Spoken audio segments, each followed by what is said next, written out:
Hi friends, எல்லோரும் எப்படி இருக்கீங்க? நல்லா இருக்கீங்களா? இன்றைக்கி மதிய உணவு எங்கள் வீட்டில் என்னென்னா உடச்சி ஊற்றிய முட்டை குழம்புங்க. அதோட சொரைக்காய் கூட்டு பண்ணியிருக்கேன். சொரைக்காய் கூட்டு எப்படின்னா, சும்மா கடுகு, வெங்காயம், கருவேப்பிலை, பச்சை மிளகாய் போட்டு சொரைக்காவை போட்டு ஒரு கிண்டி கிண்டி அது தண்ணி தேவையான அளவு உப்பு சேர்த்து கொஞ்சம் வேக வச்சு லாஸ்ட்டாக இறக்கும்போது சோம்பு போட்டு தேங்காய் அரைச்சி அதை நான் ஒன்றா மிக்ஸ் பண்ணி எடுத்து ஆஃப் பண்ணிவிடுவேன். அவ்வளோதான் சொரைக்காய் கூட்டு. நான் அந்த ஸ்டைலில் தான் செய்கிறது. நீங்கள் எப்படி செய்வீங்கன்னு கமெண்ட் பாக்ஸில் கமெண்ட் பண்ணுங்கள். அப்புறம் சாதம் பக்கத்தில் வச்சுருந்தா அதை வடித்து எடுத்தாச்சு.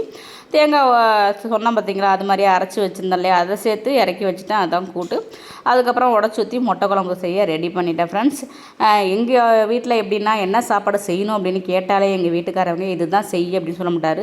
இருந்தாலும் ஒரு வார்த்தை கேட்கணும் அப்படிங்கிறதுக்காக கேட்பேன். என்ன சொல்லுவார், ஏதாவது செய் அப்படி தான் சொல்லுவார். அப்படின்னு நீங்கள் தப்பாகவும் நினச்சிடாதீங்க. எது செஞ்சாலும் சாப்பிடுவார் பிள்ளைக்க தான், ஏதாவது செய் அப்படின்னு சொல்கிறாருன்னு சாப்பிடவே மாட்டார். என்ன தான் நீங்கள் பார்த்து பார்த்து வச்சு கொடுத்தாலும் நல்லா இருக்கான்னு கேட்டால் நல்லா இருக்குன்னு வாயாலே என் வீட்டுக்காரர் சொல்ல மாட்டார்.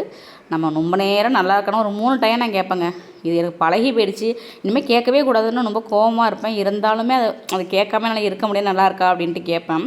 அதுக்கு லைட்டாக பூம் பூம் மாடு மாதிரி லைட்டாக தலையசைப்பார். அதை நல்லா நான் உற்று நோக்கணும்பாங்களா, அந்த மாதிரி நோக்கி சரி ஓகே ஏதோ வச்சுருக்கோம்லக்கு லைட்டாக தலையாடுது அப்படின்னு நினச்சிப்பேன். அந்த மாதிரி தான் என்றைக்குமே முட்டை குழம்பு மதியம் ஒரு டைம் சாப்பிட்டாரு. ஈவினிங் கொடுக்கும்போது அது கண்டுக்கவே இல்லை. அந்த குழம்பு லைட்டாக ஊற்றி சாப்பிட்டுட்டு நைட்டில் அதுக்கு தொட்டுக்க என்ன சாப்பிட்ணும், புதினா, கொத்தமல்லி, தக்காளி, வெங்காயம், லைட்டாக லெமன் கலந்து அதை தொட்டுக்கிட்டு சாப்பிட்றாரு. அப்போ நம்ம செய்கிற தொட்டுக்க அந்த அளவுக்கு நல்லா இல்லை. இப்போ இது புதினா, கொத்தமல்லி பச்சையாக அந்த மனுஷன் சாப்பிட்றாரு. எப்படி சாப்பிட்றாருன்னு பார்த்துக்கிட்டே உட்காந்துருக்கேன். எனக்கு அவ்வளோ டென்ஷன். சமைச்சா நமக்கு எவ்வளோ டென்ஷன் ஆகும்னு பார்த்துங்க. எங்கள் வீட்டை இது அடிக்கடி நடக்கக்கூடிய விஷயம். சில டைம் வெறும் வெங்காயத்தை கட் பண்ணி அதை வச்சுட்டு சாப்பிடுவார். சில டைம் பார்த்தா வாழைப்பழத்தை கொண்டு அதை சாதத்தில் பசஞ்சு சாப்பிடுவார். வித்தியாசமாக சாப்பிட்டுட்டு இருப்பார். அதை விட முள்ளங்கி வச்சுக்கிட்டு சாப்பிடுவாருங்க. வெறும் முள்ளங்கியை கழுவிட்டு சீவி எடுத்துகிட்டு சாதத்துக்கு தொட்டு சாப்பிடுவார். நான் செஞ்ச தொட்டுக்கு ஓரமாக வச்சுட்டு. அப்போ நமக்கு எவ்வளோ கோவம் நம்ம சமைச்ச நமக்கு.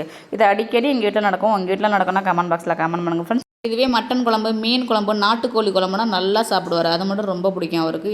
ஏன்னா நான்வெஜ்னால் ரொம்ப பிடிக்கும். டெய்லி நான்வெஜ் கொடுத்தாலும் சூப்பராக சாப்பிடுவார். அதனால தான் இதெல்லாம் பிடிக்கிறதில்ல. ஓகே ஃப்ரெண்ட்ஸ், இந்த வீடியோ பிடிச்சினா லைக் பண்ணுங்கள். Okay bye.